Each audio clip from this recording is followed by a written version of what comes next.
लोजपा कार्यकर्ता द्वारा गया जिले में बढ़ रहे अपराधों को रोकने के लिए एक दिवसीय धरना प्रदर्शन का आयोजन किया गया। इस एक दिवसीय धरना प्रदर्शन में कार्यकर्ताओं के साथ अन्य पीड़ित लोग भी शामिल रहे। आए दिन जिले में लगातार अपराधियों के हौसले बुलंद हो रहे हैं। इसी कड़ी में जिले में बढ़ रहे अपराधों को रोकने के लिए लोजपा कार्यकर्ता द्वारा एक दिवसीय धरने का आयोजन किया गया और इस धरने में लोजपा कार्यकर्ता के साथ अपराध से पीड़ित हुए लोग भी शामिल रहे। एक दिवसीय धरना का आयोजन इसलिए किया गया क्योंकि पुलिस प्रशासन बढ़ते हुए अपराध, बेलगाम अपराधी, उसके विरोध में, पुलिस प्रशासन के विरोध में, क्योंकि 1 तारीख को सुबह 8:55 पर मुझे दिनेश यादव, ढल्लू यादव ने अपने घर पे बुलाया और वहाँ अंदर बुलाकर दरवाज़ा बंद कर दिया। मैं कर बुलाया? मनोज जी, आपसे कुछ बातें करनी है। और मैं उनके घर पे गया, घर के बगल में ऑफिस टाइप का बनाए हुए हैं, और उन्होंने दरवाज़ा बंद कर दिया। बंद करने के बाद मैं पूछा कि भाई दरवाज़ा क्यों बंद कर रहे हो? कहा कि नहीं, बहुत आवाज़ आ रहा है, जो अंदर बैठ के बात करेंगे। वहाँ पे 4 आदमी थे, एक दिनेश यादव, ढल्लू यादव, एक चंदन सिन्हा और बर्नर, 2 अन्य लोग थे जिन्हें मैं नहीं पहचानता हूँ। दिनेश यादव एक पेपर निकाले, स्टाम्प पेपर, बोले कि इसमें लिखो कि 45 लाख रुपया पाया।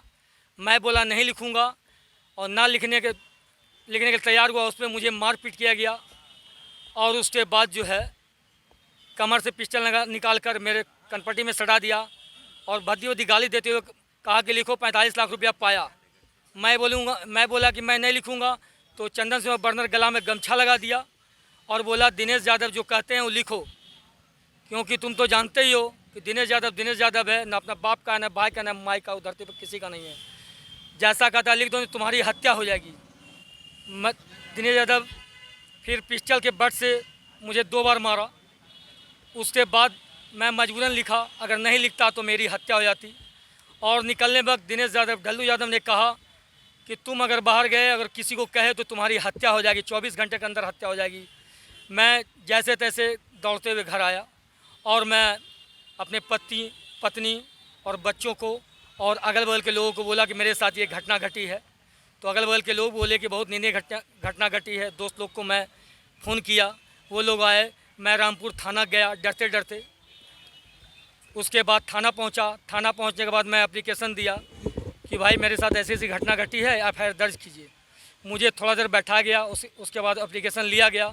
फिर थाना अध्यक्ष के आश्रय में बैठे हुए थे, थाना अध्यक्ष आते हैं, नहीं आए, और 2-2.5 घंटा गुजर गया। मैं फ़ोन भी किया, तब भी वो नहीं आए।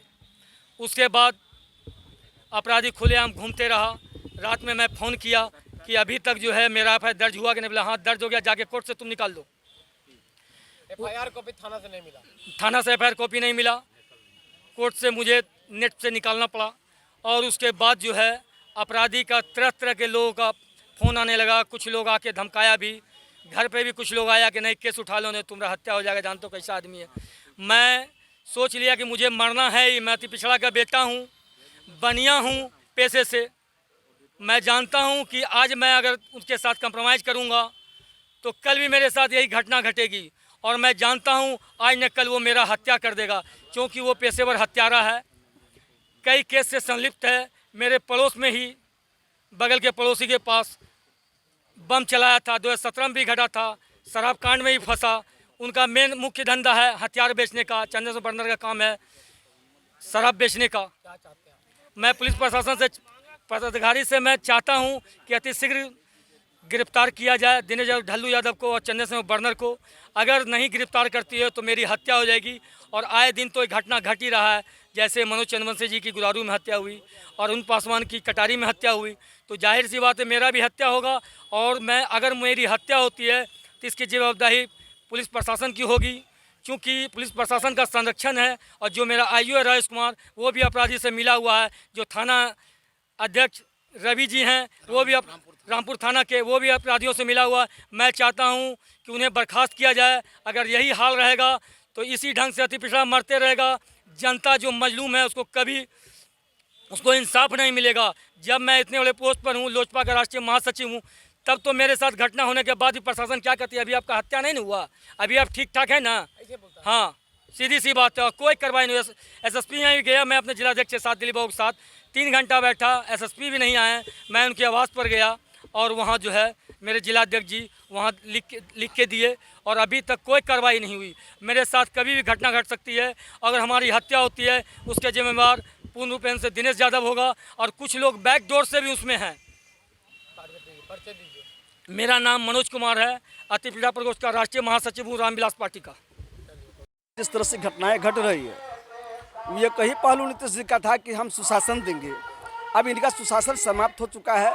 जैसे इस गठबंधन की सरकार बनी है, इसके पहले सुशासन दे रहे थे क्या? इससे पहले सुशासन तो नहीं था, लेकिन इतना अस्त व्यस्त जो है अपराधी नहीं कर रहे थे लोगों को, इतना त्रस्त नहीं थे अपराध से लोग।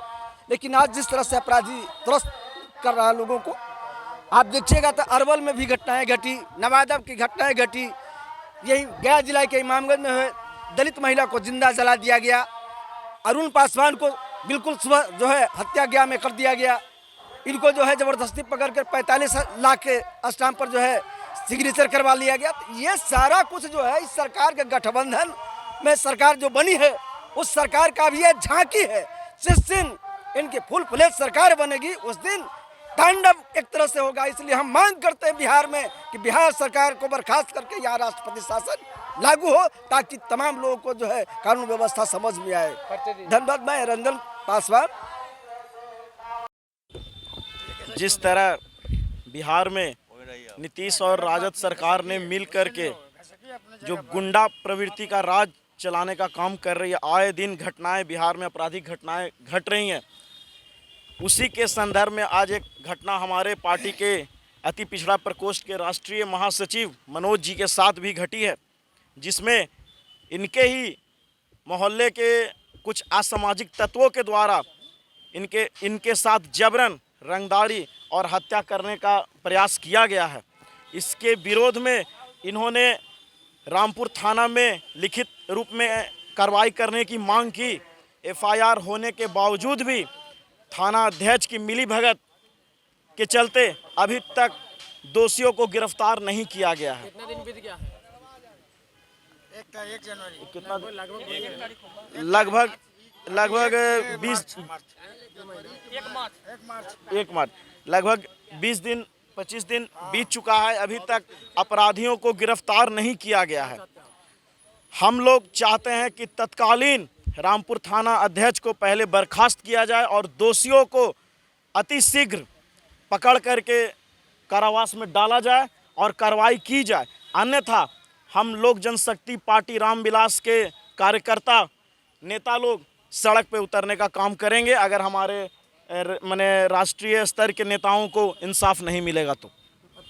अमित शर्मा, पंचायती राज प्रकोष्ठ जिला अध्यक्ष। प्रातः दर्पण न्यूज के लिए जिला गया से गजेंद्र कुमार की रिपोर्ट।